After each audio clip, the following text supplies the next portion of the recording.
ili sauti kuja na hapo.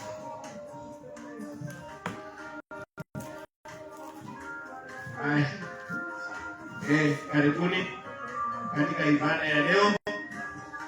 Yote nawakaribisha, amen. Na wote pia wanaotazama kwenye mitandao sehemu mbalimbali, Mungu awabariki. Tunajifunza kuhusu ushindi dhidi ya maadui zetu.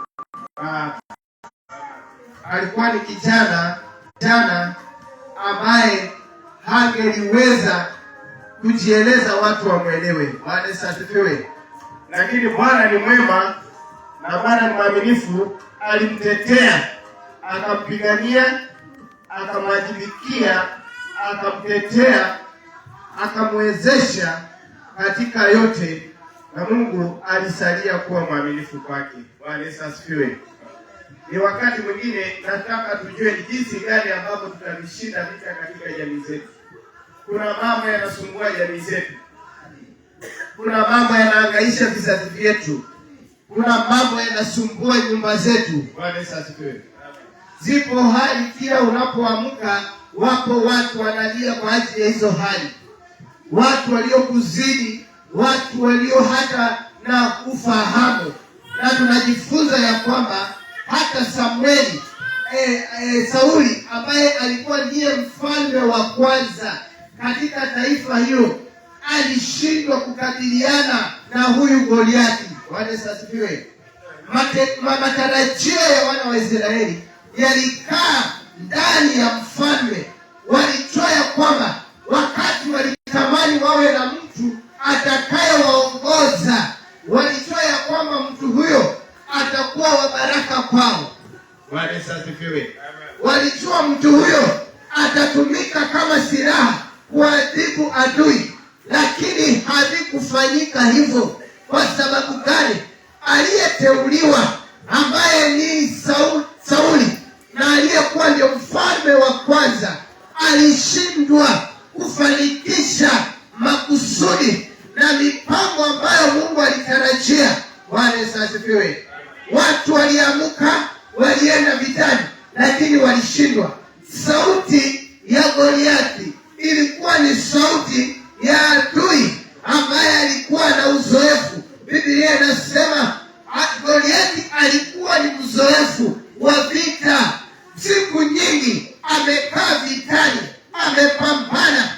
Unapomwangalia kwa umbo la nje ni mtu ambaye ni wa miraba minne, mtu ambaye ni mnene, mtu ambaye ni mrefu, ambaye kwa mtazamo wa kawaida anaogofya. Bwana asifiwe. Watu walipomwona, hata sauti iliyotoka katika kinywa chake iliogopesha wana wa Israeli. Hata jeshi la Israeli liliogopa. Kwa sababu gani? Alikuwa ni mtu hodari, mtu shujaa ambaye watu walimuogopa.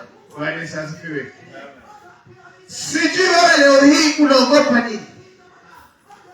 Sijui wewe unawaza nini katika maisha yako?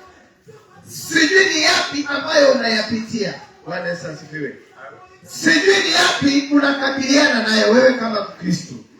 Maana Daudi yeye aliona Goliathi akiwa amesimama, na Goliathi akawa anamdharau Daudi. Akasema, wewe kijana mdogo unakuja kufanya nini? Bwana asifiwe. Hakujua kwamba Daudi alikuwa ni mpakwa mafuta. Hakuelewa Daudi alikuwa ametengwa na Mungu kwa makusudi yake, ya kwamba akalitetea taifa lake. Wakati mwingine muonekano wako wa nje, maisha unayoishi, wenda watu wakakosa kuyazingatia na kuyatilia maanani. Maana kuna vile ambavyo watu wana mitazamo yao, kuna vile wanavyoona watu, jinsi walivyovalia na jinsi walivyo, ili kuweza kuhakikishia ya kwamba huyu atafaulu, ya kwamba huyu atafanikiwa. Bwana asifiwe. Lakini havikuwa hivyo, halikuwa vile walivyotazamia. Maana Daudi yeye andiko linasema alikuwa amechukua mikate anawapelekea ndugu zake vitani, lakini alipoenda na akasikia ile sauti ya yule adui, na akaangalia na akaona jinsi yule adui anavyowatusi watu wa Mungu, aliwadharau akasema haiwezekani, haya matusi haiwezekani, hizi kejeli haiwezekani, ya kwamba haiwezekani kwamba sisi ambao ni wana wa agano, ambao Mungu siku zote yu upande wetu, itakuaje tudharauliwe? Itakuaje tushtakiwe? Haleluya! Daudi akaangalia na akaona ya kwamba haiwezekani. Sijui wewe nao unaamua vipi wakati ambapo unasikia kejeli juu ya maisha yako, wakati ambapo unasikia kushtumiwa na watu, kukudharau, watu kukuonea. Ni wakati wa kuinuka, ni wakati wa kusimama kama vile Daudi alivyosimama. Daudi hakupata mtu wa kumsapoti. Bwana Yesu asifiwe. Haleluya. Alipojitokeza ili asonge mbele, ili aweze kupigana, ndugu yake Eliabu ambaye ndiye alikuwa pia ni mwanajeshi akamuuliza, unaenda wapi? Unaachia wale kondoo nani? Haleluya.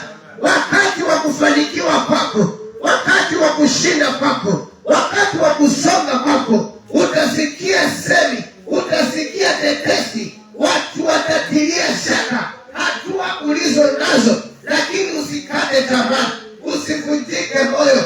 Wale asifiwe. Haleluya. Maana Daudi hakukata tamaa wakati ambapo ndugu yake Eliabu alimwambia, umeachia nani kondoo? Umeachia nani wale kondoo ambao baba amekupatia?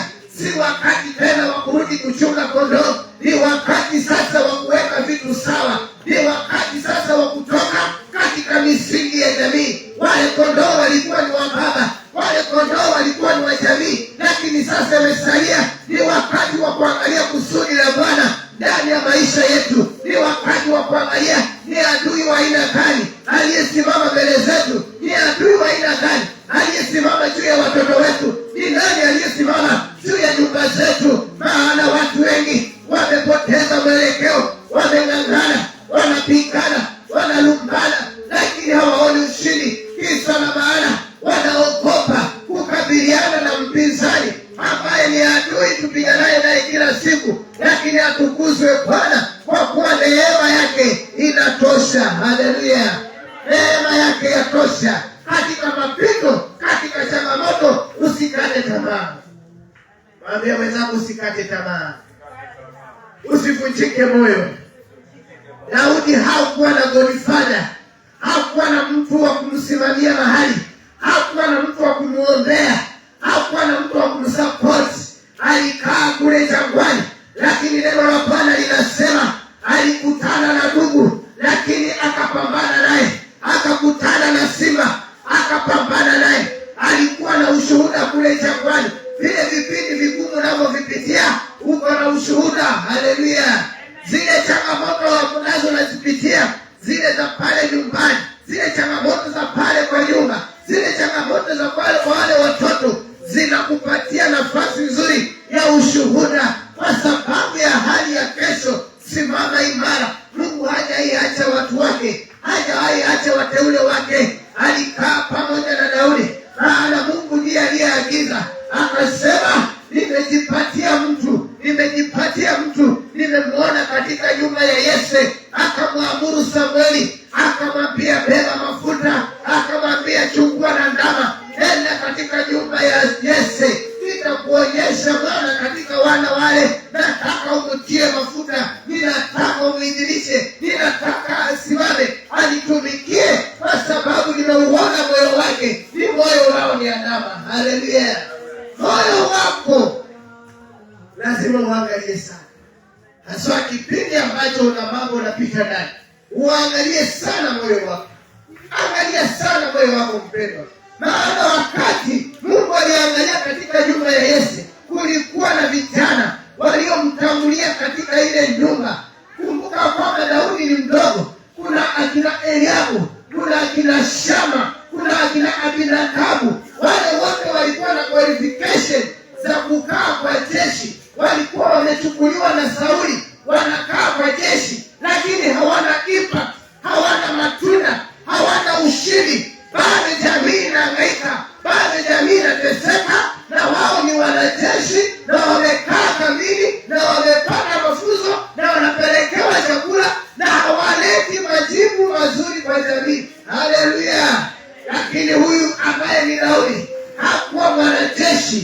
wala hakuwa na qualification kwa sababu ya umbo lake. Alikuwa ni kijana mdogo, alikuwa mdogo, lakini moyo wake ulimwandama Bwana. Bwana Yesu asifiwe. Tengeneza sana na Mungu wako ndani ya moyo wako, maana Kristo anasema ni katika moyo kunatoka uzinzi, kunatoka uasherati, kunatoka ulevi, kunatoka husuda, kunatoka malumbano. Mioyo ya watu imekuwa store ya kubeba vitu ambavyo si vya baraka, ambavyo si vya thamani, na vitu hivi vimesababisha Mungu amewakataa, Mungu amewatenga. Wakati mwingine moyo wako unapokuwa uko mbali na Mungu, uko mbali na matendo ya Bwana. Bwana anasema aliangalia moyo wa Daudi, akauona ule moyo ulimtafuta. Daudi alikataliwa ndani ya nyumba yao, alisahaulika. Daudi hakutambulika. Wakati ambapo Samueli amekaribia pale kwenye mji, akawaita, akamwambia babake Yese, akamwambia leta watoto waje. Akaleta watoto wengine, lakini akamwacha Daudi. Ina maana gani? Daudi alikuwa hayuko kwenye orodha ya ile familia. Alisahaulika, alionekana hana maana, alionekana hana impact. Lakini atukuzwe Mungu, maana wakati wa kukataliwa kwako ndio wakati wa kukubalika kwako. Haleluya. Bwana Yesu asifiwe. Wakati wa kukataliwa kwako, wakati wa kupingwa kwako, wakati wa kushtumiwa kwako, wakati wa kusukumwa kwako ndio wakati wa Bwana. Maana walimkataa siku nyingi, walimpinga siku nyingi, lakini ipo siku ambayo Bwana alisema, akamwambia Samueli, chukua mafuta nenda katika nyumba ya Yese. Kuna mtu nimemwona mahali pale. Haleluya. Mungu hakuhitaji ushauri wala hakuhitaji mwelekeo kutoka kwa wale yote. Aliyafanya maamuzi yeye mwenyewe binafsi. Kwa sababu gani? Kwa sababu Daudi moyo wake ulimwandama Mungu. Mpendwa, mambo tunayopitia yameleta vitu vingi katika mioyo yetu. Watu wamefanya moyo kuwa store ya vitu. Kuna mambo mengi watu wameyatenda na wameyaficha kama siri katika mioyo yao. Na wakati mwingine Mungu anapoangalia moyo wako, ujue ya kwamba ana haja sana na moyo wako. Bwana Yesu asifiwe. Mungu ana haja sana na moyo wako mpendwa. Hata kama uko kwenye mapito, hata kama uko kwenye changamoto, hata kama kuna mahali pagumu unapitia, lakini utunze moyo wako. Linda sana moyo wako mpendwa. Usiache moyo wako ukakasirika. Biblia inasema linda sana moyo wako kuliko vyote. Guard your heart with all diligence, for out of it arises all issues of this life. Bwana Yesu asifiwe. Wakati mwingine unaweza kuwa kwenye mapito, na unajiuliza kwa nini Mungu haingilii kati mapito yako? Kwa nini Mungu haji kupigana vita vyako? Kwa nini Mungu haingilii mambo yako? Mbona Mungu haoni? Anaona, lakini moyo wako haumwandami. Bwana Yesu asifiwe. Wako watu wanapambana na vitu, lakini mioyo yao inaelekeza kwingine. Hawamtazami Mungu aishie milele. Haleluya. Mungu anaangalia moyo wako sana. Katika mapito, katika changamoto zako, katika mambo yote unayoona, mpendwa, lazima umwamini Bwana. Lazima umtegemee Bwana. Lazima umtazame Bwana. Bwana Yesu asifiwe. Lazima muwezi Bwana. Haijalishi ni vipindi vya aina gani unapita ndani. Nataka kukuhakikishia Mungu hatakuacha. Amen. Mungu hatakuacha. Daudi alikuwa na uhakikisho wa Mungu. Alipomwendea yule adui, alimwambia mimi ninakujia kwa jina la Bwana Mungu ambaye ni wa majeshi wa taifa hili. Amen. Alimjua Mungu na moyo wake ulimpenda Mungu. Biblia inasema Mungu alimpenda Daudi na Daudi alimwandama Mungu katika yote.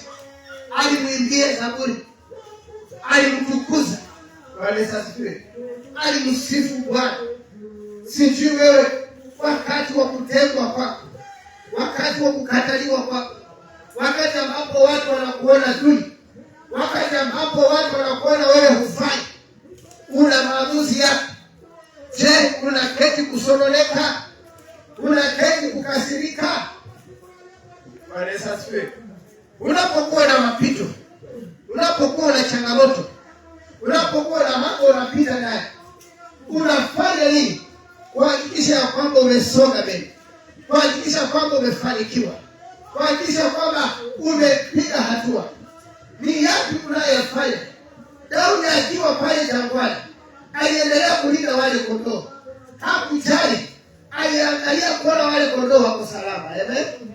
Alipigana na adui na alihakikisha Bwana amemtetea.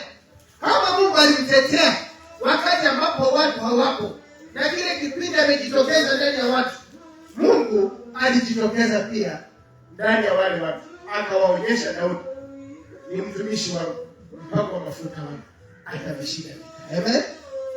Bwana Yesu asifiwe. Haleluya. Wacha tusome hilo andiko. Samueli wa kwanza mlango wa 17. Neno la Bwana linasema, wakati huo Wafilisti walikusanya majeshi yao na vita kwa vita, nao wakakusanyika huko Soko uliko mji wa Yuda, wakatua kati ya Soko na Azeka katika Efes-Damimu. Naye Sauli na watu wa Israeli wakakusanyika, wakatua katika bonde la Ela, nao wakapanga vita juu ya Wafilisti. Wafilisti wakasimama juu ya mlima upande huu, na Waisraeli wakasimama juu ya mlima upande huu, napo palikuwa na hilo bonde katikati. Ndipo akatoka shujaa katika kambi ya Wafilisti aliyeitwa Goliathi wa Gathi, ambaye urefu wake ulikuwa mikono 6 na shubiri 1.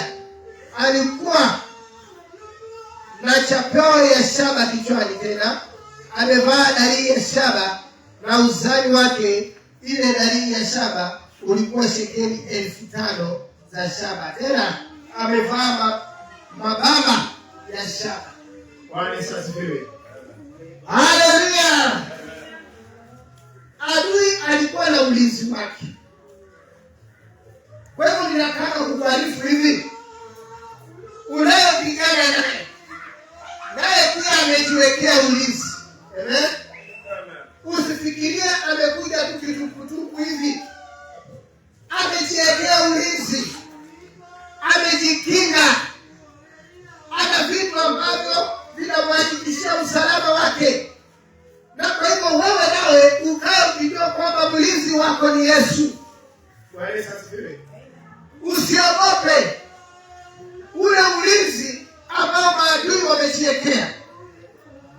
Usikate tamaa kwa yale yote unayoshuhudia. Mwamini Bwana, yeye ni mwema, atakutetea. Bwana Yesu asifiwe. Maadui wanapoinuka, watesi wako wanaposimama, wanapokuhakikishia ya kwamba pia nao wamejilinda, wanapokuhakikishia kwamba nao pia wametembea, maana wengine watasema wameenda kumuona babu mahali, usihofu na safari zao za kwenda kuona watu. Wewe mtumainie Bwana. Bwana Yesu asifiwe. Maana yeye ndio kinga yetu, yeye ndio msaada wetu, yeye ndio silaha yetu. Maana vita si vyetu, vita ni vyake Bwana. Amen. Sio sisi tunaopigana, anayetupigania yuko.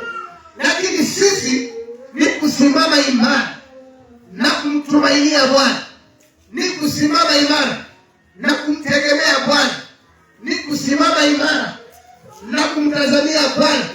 Vita vipo mpendwa, hata kama haujui kwamba kuna vita, vita vipo kwa jamii, vita vipo pale nyumbani, vita vipo kwa ndoa, vita vipo, ndugu wana vita, familia ina vita, ukitembea popote pale kuna vita.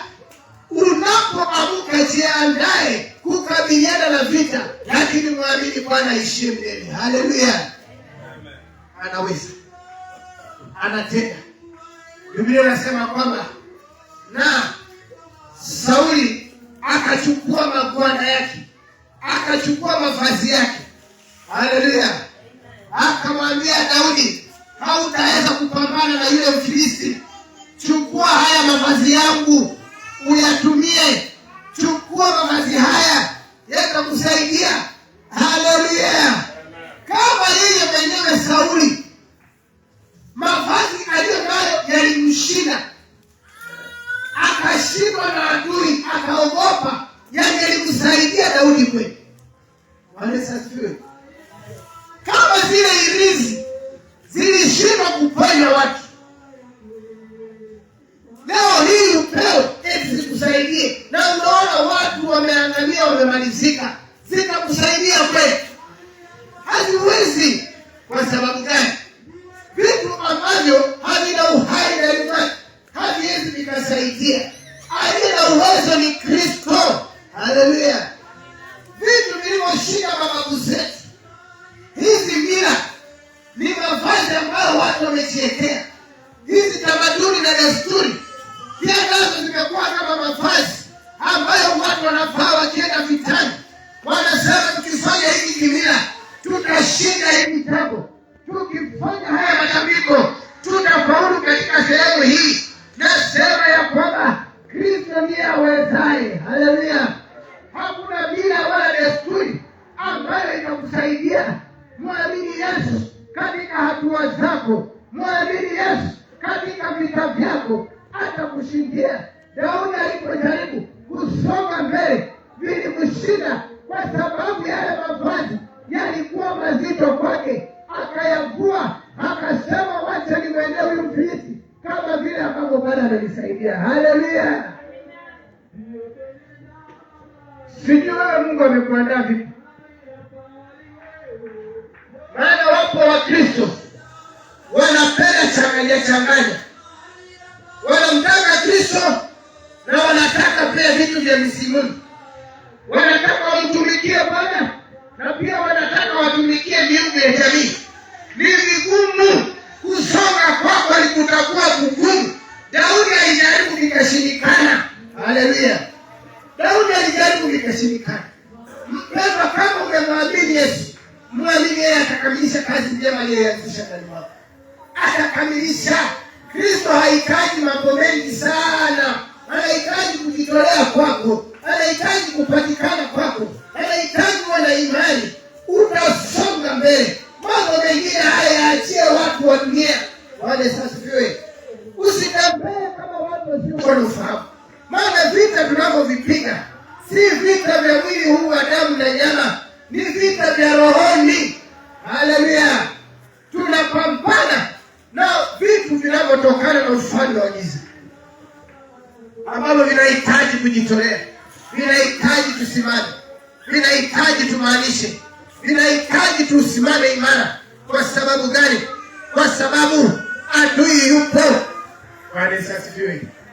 Adui yupo, anapambana na watu, anapigana na watu, anakabiliana na watu. Sijui wewe unapigana na nini, lakini mimi ninajua kuna kitu napigana nacho, kuna kitu napambana nacho. Lakini mwamini Bwana, mwamini aliyeziumba mbingu na nchi. Yeye anaweza, yeye ni mwaminifu, yeye ni tegemeo, yeye ni msaada. Atakutetea, atakupigania, atakuwajibikia, atakuwezesha. Mahali waliokutangulia walishindwa, yeye atakuwezesha. Mahali ambapo baba yako alishindwa, yeye atakufanikisha. Mahali ndugu zako walishindwa, wewe utashinda. Mahali jamii yenu haikuweza, wewe utaweza.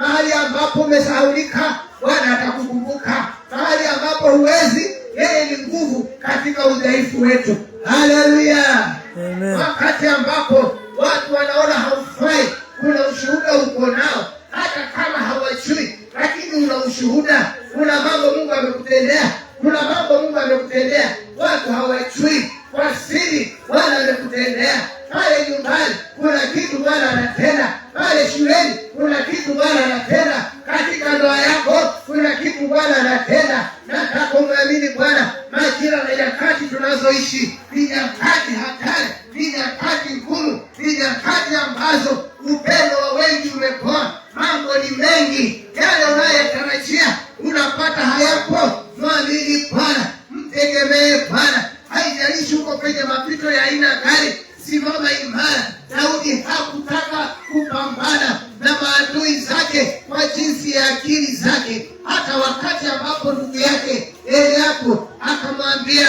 wewe enda nyumbani, achana na vita, haujaqualify. Yeye hakuqualify machoni pa ndugu zake, lakini aliqualify mbele za Bwana, maana Bwana alimtia mafuta, na mafuta yale yalikuwa ni ya kupambana na kila makusudi ya giza. Haleluya. Bwana Yesu asifiwe. Mafuta aliyopewa Daudi, mafuta aliyopakwa na Samueli, yalikuwa ni mafuta ambayo ni ya kushinda adui. Hayakuwa mambo ya kawaida, hayakuwa mambo ya kawaida. Bwana Yesu asifiwe. Haleluya. Sijui wewe unapitia lipi ambayo wakati mwingine unashindwa, unashangaa itakuwaje. Nataka umwamini Bwana, nataka umtegemee Bwana, nataka umtumainie Bwana, nataka umwishie Bwana. Amen. Amen. Simama imara. Najua kwamba kuna mapito, hata katika huduma tuna mapito, kuna changamoto, lakini ninamwamini Bwana. Ninaamini ya kwamba atanishindia vita, naamini ya kwamba atanitetea. Moyo wangu baki kwa imara kwake. Ninajua kwamba nitayashinda. Haleluya. Ninajua ya kwamba nitayashinda matukio yote ambayo yapo. Hata watakao simama waseme ya kwamba hatutaki habari njema, niko mahali hapa kutangaza habari njema. Hata wakasema kwamba huyu ndugu hataendelea, niko mahali hapa kuendelea. Siendelei kwa msaada wa mtu, naendelea kwa neema niliyopewa na Bwana. Yapo mafuta Bwana ameachilia juu ya maisha yangu. Amenituma kutangaza habari njema. Sitakata tamaa, sitavunjika moyo, bali nitaendelea kumuishia Bwana. Ninajua kazi njema aliyoianzisha akaikamilisha. Haleluya. Sijui wewe uko mahali gani katika maisha yako. Sijui uko kwenye kipindi cha kukataliwa, ama sijui uko kwenye kipindi cha kusahaulika, ama uko kwenye kipindi cha kutaka kupigana vita ambavyo wengi vimewashinda. Unaweza kuwa uko hapo katikati, lakini mwamini Bwana. Haleluya. Mwamini Bwana, tegemee Bwana, muishie Bwana. Yeye ni mwaminifu, atakutetea. Amen. Atakupigania, atakuwezesha, atakufanikisha, atakukumbuka kwa matendo yake makuu. Bwana atakufanikisha. Mkono wake wa rehema utakubeba. Ushindi wake mkuu utakusogeza viwango. Utamwona Bwana akitukuka, Bwana akionekana. Haleluya. Amen.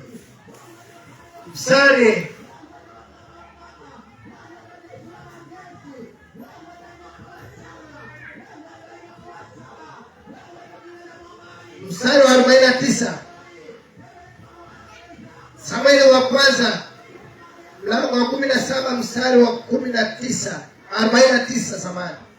Daudi akatia mkono wake mfukoni, akatoa umbo jiwe moja, akalitupa kwa kombeo lake, akampiga Mfilisti katika kipaji cha uso. Jiwe hilo likamwingilia kipajini, akaanguka chini kifudifudi. Bwana Yesu asifiwe. Amen. Daudi hakuwa na kitu kingine. Alikuwa yeye ana jiwe na alikuwa anatumia. Alikuwa na uzoefu na yale mawe aliyotembea nayo. Amen. Kuna mbinu Mungu amekupa za kupigana. Usiige kutoka kwa watu wengine. Walisasiwe. Usiige kutoka kwa watu wengine. Kuwa tu jinsi ulivyo na vile Mungu alivyokuinua. Tumia tu kile chenye Mungu ameweka mikononi mwako. Amen. Akiwa amekupa jiwe, tumia jiwe. Maana Daudi yeye alikuwa na jiwe mkononi. Na alitumia ile jiwe moja na likamwangusha Filisti. Lakini unapoangalia Sauli ambaye alikuwa mfano, alikuwa na mavazi ya kijeshi ambayo ni bulletproof, lakini hayakumsaidia. Hayakumletea ushindi. Ni kwa sababu Daudi alikuwa na jiwe na Mungu alikuwa pamoja na Daudi. So haijalishi una ujuzi ama una ufahamu kiasi gani, lakini ukiwa na Mungu pamoja na ule ufahamu kidogo utasaidika. Amen. Unapokuwa na mwelekeo fulani kutoka kwa Mungu ambao huonekani kuwa wa maana labda machoni kwa watu wengine, lakini mwelekeo kusaidia, unapokumbatia, unaposhikamana nao, ule mwelekeo utakusaidia, ule mwelekeo utakuletea matunda, ule mwelekeo utakufanikisha. Utamuona Bwana. Bwana atakuletea. Haleluya. Daudi alimshinda Mfilisti kwa sababu ya yale ambayo alikuwa amemtendea akiwa pale jangwani. Naomba Bwana akutetee. Naomba Bwana akuganie. Naomba Bwana akuajibikie. Wewe ambaye unaona kwamba umefika mwisho, unaona umefika ukingoni, unaona umefika mahali ambapo haiwezekani, naomba Bwana akusaidie. Kuanzia sasa, ondoa tumaini lako kwa watu. Ondoa tumaini lako kwa vitu vingine. Ondoa tumaini lako kwa vitu ambavyo havina msingi. Nataka umwamini Bwana. Nataka umtegemee Bwana. Nataka umuishie Bwana. Ninataka akili zako zimwelekee Bwana. Utamuona Bwana akiwa mtetezi, akikutetea, akikupigania, akikuajibikia, akikuwezesha. Bwana atasalia kuwa mwema na mwaminifu kwako. Haleluya. Atakuajibikia na kukutetea kwa viwango vya juu. Yeye ni Mungu mwaminifu. Yeye ni tegemeo. Alimsaidia Daudi. Daudi alishinda vita. Aliangusha Goliathi. Jambo ambalo watu walistaajabia. Leo hii kuna jambo ni kubwa na limekwama. Na si kukwama tu, limekukwamisha. Na unashindwa itakuacha. Nataka umwamini Bwana. Amen. Katika yale magumu unayopitia, nataka umwamini Bwana. Nataka umtegemee Bwana. Nataka umtumainie Bwana. Nataka umwishie Bwana. Nataka umhimidi Bwana. Katika yote unayoyapitia, usiwe na jambo utakaloliacha. Yote kabidhi mikononi mwa Bwana. Amen. Yote yaweke mikononi mwa Bwana. Yeye ni mwema. Yeye ni mwaminifu. Usimwache Bwana. Wakati ambapo mambo yako hayaendi vizuri, nataka umwamini Bwana. Bwana Yesu asifiwe. Nataka umtegemee Bwana na Bwana atakutetea, atakupigia. Tusimame kwa miguu. Simama kwa miguu, tumwamini Bwana. Kwa jina la Yesu Kristo.